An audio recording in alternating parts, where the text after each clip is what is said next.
Hi everyone, welcome to our channel Ask Us. In this video, I want to discuss about the representation of long transmission lines in terms of nominal pi. So, long transmission lines లో వచ్చిన line పారామీటర్స్ని మనం nominal పై నెట్వర్క్లో representation ఎలా అనేది చూద్దాం. So మనకు nominal పై మెథడ్లోకి వచ్చేసరికి ఏంటంటే సర్క్యూట్ డయాగ్రామ్లో మనకి షంట్ అడ్మిటెన్స్ అనేది 2 పార్ట్స్ కింద స్ప్లిట్ అవుతుంది, y'/2 కిందన y'/2 కిందన.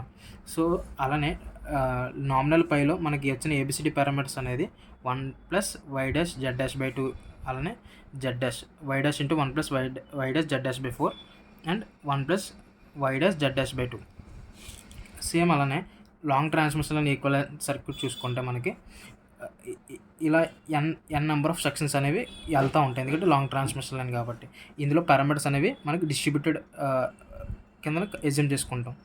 So ABCD parameters for long transmission line చూసుకుంటే ఇన్ టర్మ్స్ ఆఫ్ హైపర్బోలిక్ ఫంక్షన్స్లో cos h delta L ZC into sin h delta L 1/ZC sin h delta L cos h delta L. So ఇప్పుడు ఈ పారామీటర్స్ని మనం nominal పైలో represent చేయాలి కాబట్టి ఇందులో వచ్చిన ఏబిసిడి పారామీటర్స్ మనకి పై మెథడ్లో వచ్చిన ఏబిసిడి పారామీటర్స్ రెండు కూడా ఈక్వల్ అని అజ్యూమ్ చేసుకుంటే కనుక మనకి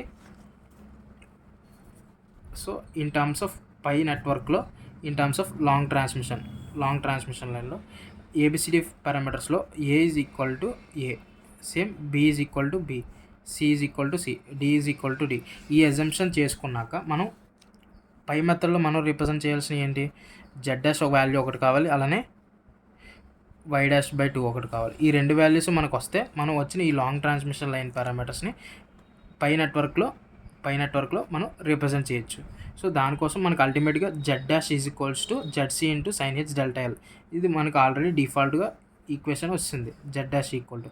సో ఇప్పుడు మనం ఫైండ్ చేయాల్సింది ఓన్లీ y'/2 ఒకటే ఫైండ్ చేయాలి. దానికోసం ఈక్వేషన్ 1 తీసుకొని 1+y'(z'/2 is equal to cos h delta L అనుకుంటే ఈ 1ని ఇటు సైడ్ పంపించుకున్నప్పుడు cos h డెల్టా ఎల్ -1 అయింది.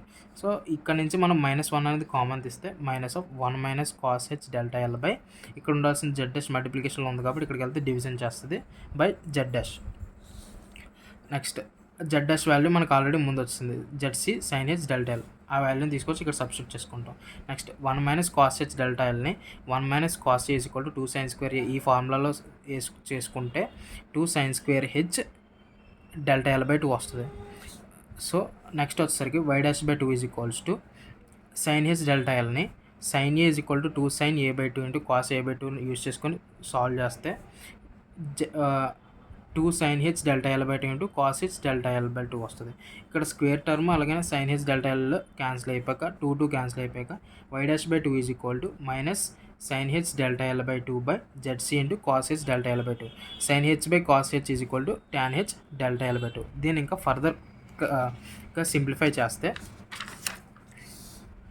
y'/2 is equals to -1/ZC into tan h delta L into delta L by delta L అంటే డెల్టా ఎల్/2తో multiply అలానే division చేస్తే ఈ డెల్టా ఎల్/2ని ఫ్రంట్కి తీసుకొస్తే delta L into ZC into tan h delta L by delta ఎల్/2.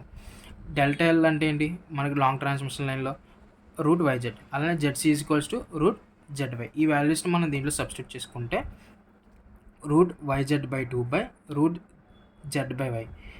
ఇందులో ఈ సింప్లిఫికేషన్ ఇంకా చూస్తే √yzని √y ఇంటూ √z/2 బై √z/yని √z/√y అనుకుంటే √z క్యాన్సిల్ అయిపోతే ఈ √y పైకి వెళ్ళిపోతుంది కాబట్టి √y ఇంటూ √y y అంటే y/2 -y/2 into tan h delta L by delta L. So అల్టిమేట్గా మనకి z' వాల్యూ వచ్చింది. అలానే ఇప్పుడు మనం y'/2 వాల్యూ కూడా సాల్వ్ చేసాం. y'/2 వాల్యూ ఎంత వచ్చింది, -1y/2 tan h delta L by delta L. So ఈ టర్మ్స్ని మనం నామినల్ పై వాల్యూలో నెట్వర్క్లో రిప్రజెంట్ చేస్తే మనం లాంగ్ ట్రాన్స్మిషన్ లైన్ని ఇన్ టర్మ్స్ ఆఫ్ నామినల్ పైలో రిప్రజెంట్ చేసినట్టే. Thank you everyone.